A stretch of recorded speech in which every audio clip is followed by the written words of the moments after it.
Week one in this our energetic Earth course is all about solar energy because it is the absolutely crucial input of energy for the system. We considered in the last overview, we looked at specifically the Earth's position in space and its relative position. Now we want to look at that geometric effect again, but look specifically at the sun's position in the sky and the implications that this has for local areas of the Earth. But let's recapture again, just briefly, where we were with respect to the Earth's position in space. The fact that the Earth is spherical in shape means that there's a considerable geometric effect depending on where on the Earth's surface we are. We have that aspect that if we're near the equator in this central region of the Earth's surface is pretty well perpendicular to the sun's rays, and this results in a high average intensity of the Earth's rays. A similar beam in the more northerly or southerly positions will be spread out over a larger area, and so will reduce the average solar intensity, and this will result in cooler and less intense solar radiation. This is very obvious if we just consider this relative distance or angle over which the Earth's rays meet. The Earth as a whole has this bias that it's tilted 23.5 degrees from the vertical position, and as a result we end up not only with a latitudinal effect but with a seasonal effect. But the Earth's position relative to the sun has huge local effects as well, and we want to consider those specifically in this particular lecture. In fact, the area, this region of study that relates to the incoming solar radiation is a very important part of human knowledge and human understanding. And we can visualize it very easily if we want to use something as simple as a flashlight. If you take a dark surface and illuminate with a flashlight, if you use a 90-degree angle, you'll of course receive the highest average intensity. If you take the angle of the beam and spread it out at an angle, you'll end up with a larger area with ellipse, and the intensity will go down. And I'd recommend that you try this. It's a very worthwhile experiment to just see how that intensity changes, and then intensity has implications for heating, for warming, for evaporation, and for really all of the Earth's energetic processes. Lower intensity is characteristic of not only polar regions and not only the winter, but actually any slope or area which is tilted away from the sun, whereas the higher intensity is characteristic of those surfaces on the Earth which are most perpendicular to the sun's orientation.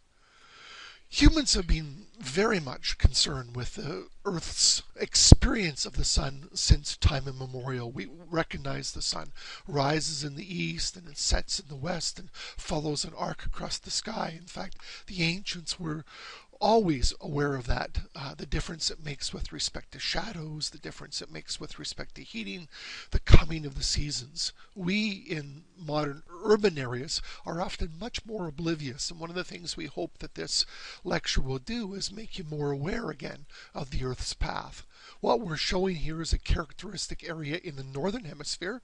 The southern hemisphere will be reversed with the arc tilted towards the north. The sun will rise in the east, will set in the west.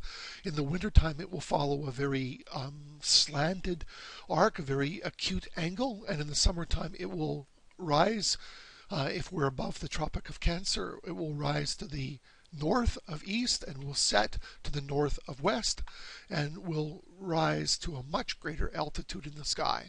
And the sun at any point along its path can be visualized.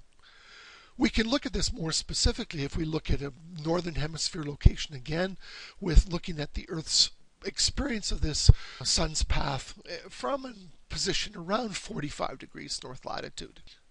On the shortest day of the year, on the 21st of December, the sun will rise in the east, but it will be quite a bit to the south of the eastern location. It will rise, it will reach a maximum height at solar noon. This is a key concept where the Earth where the experience of the sun is the highest above the horizon, which is what we technically call solar noon.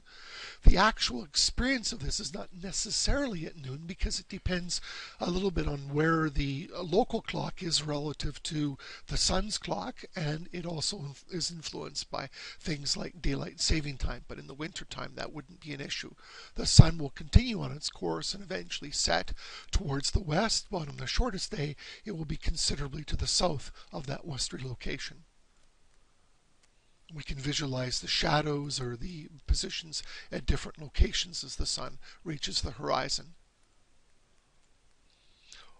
On this special day around the 22nd or 23rd of September, around the 21st or 22nd of March, we reach the equinox. And what makes the equinox special, of course, is that the axis of rotation and the day-night line are coincide. They are exactly aligned. And so this means that for all positions of the Earth, the sun will rise directly in the east and will set directly in the west, and will reach a solar noon location, which is of particular significance because that angle that is represented by the solar noon, the distance between that and the vertical, will represent, in fact, the local latitude. As we move away from the equinox and towards the summer as experienced in a particular area, the sun now rises considerably to the north of east and sets considerably to the north of west. There will be symmetry about those locations, and this would be the longest day of the year. The sun still will probably not reach to the absolute vertical unless we are within that Tropic of Cancer location. Between that and the poles, that and the equator, we will achieve that highest location. This is the solar noon location, and we get just a small shadow representing the shortest shadow that would be achieved at any time during the year. And then the sun sets, of course, the shadows lengthen, the sunlight becomes less intense. We very much encourage you to actively participate in this and set up a simple diagram.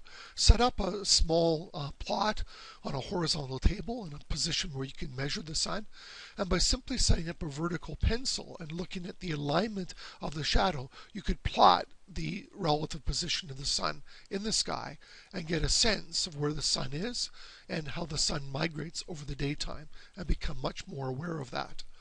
That angle of insolation between the morning and the afternoon makes an enormous difference for our experience of solar energy, for the duration of day and night, and for that incoming receipt or the income that we get from the sun at any particular location at any particular time of the year.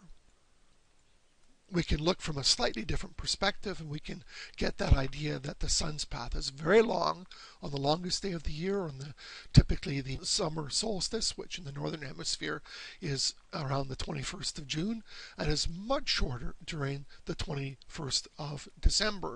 And in some locations of the Earth, this path will disappear. It will be completely cut off from the observer's position, from the nature of the Earth's angle and its position.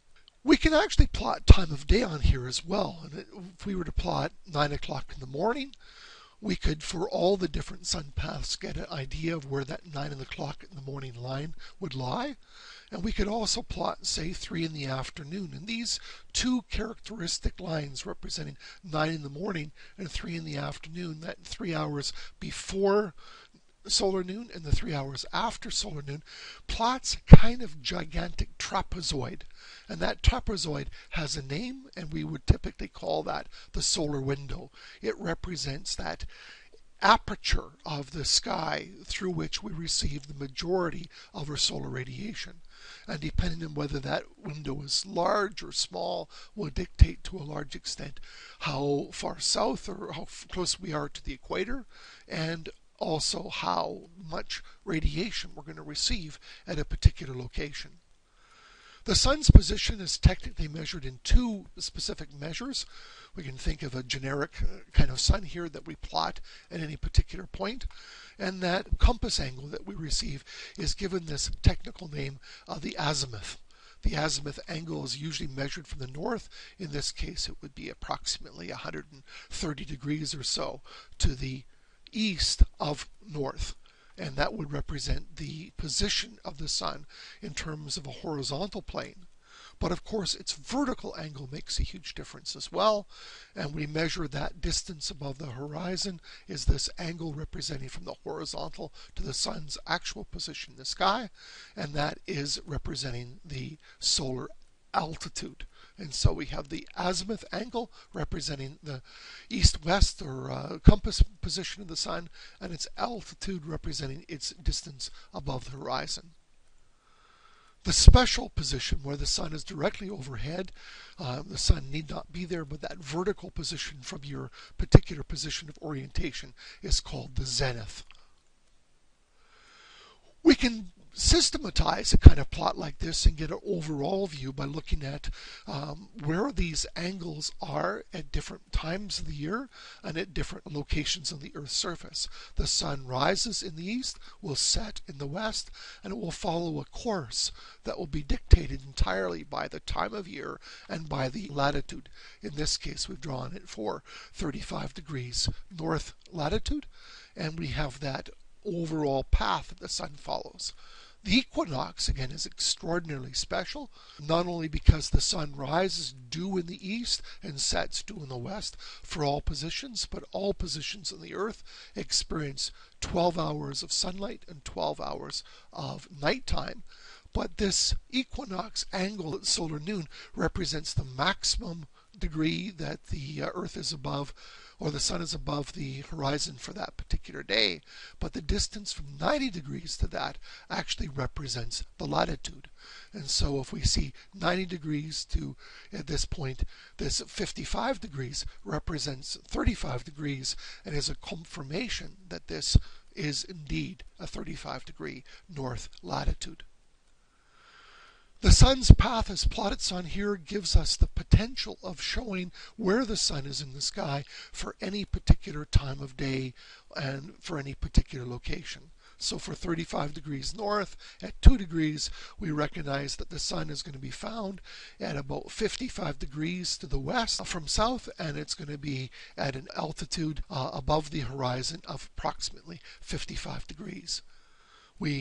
At the solstice, we represent the maximum degree, and for this location, the sun achieves an angle of just about 12 degrees off that vertical or that zenith, or altitude of just under 80 degrees.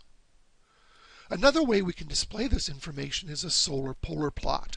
And this seems like quite a busy diagram, but in fact contains a tremendous amount of useful information. Again, we watch the sun rise and the sun set. At any particular position along here, we can represent where that sun's position would be if we were to project it onto the horizontal plane. We can represent exactly when the sun reaches any particular location. And we also have the solar altitude being shown by this distance that the sun is above the horizon. It, of course, appears on the horizon at 90 degrees from the azimuth, or 0 degrees solar altitude, will rise in the sky and then will set. And clearly this is a completely symmetric plot. It's worth spending a bit of time on plots like this, and there are a variety of locations which will plot solar polar plots on the web, that you can plot your particular location and get a sense of how well you did with that pencil exercise. The use of this is extremely useful for determining shadows and exposures and sun positions for solar collectors, but also for the overall weather and progress of the seasons. And we'd very much encourage you to get used to plotting this. Interesting, you can write mathematical equations which represent that entire solar plot if you wish, and you can figure out exactly how those things work, but having a feeling for it is what we're after here, and we'd very much recommend that you engage that and try it out. It's a fun exercise to begin to visualize more completely how the solar polar plot works and how the sun rises and sets as we go through any particular day. Lots of recommendations for other plots that you can look at in other studies. If you have time and inclination, we'd very much encourage you to check these out.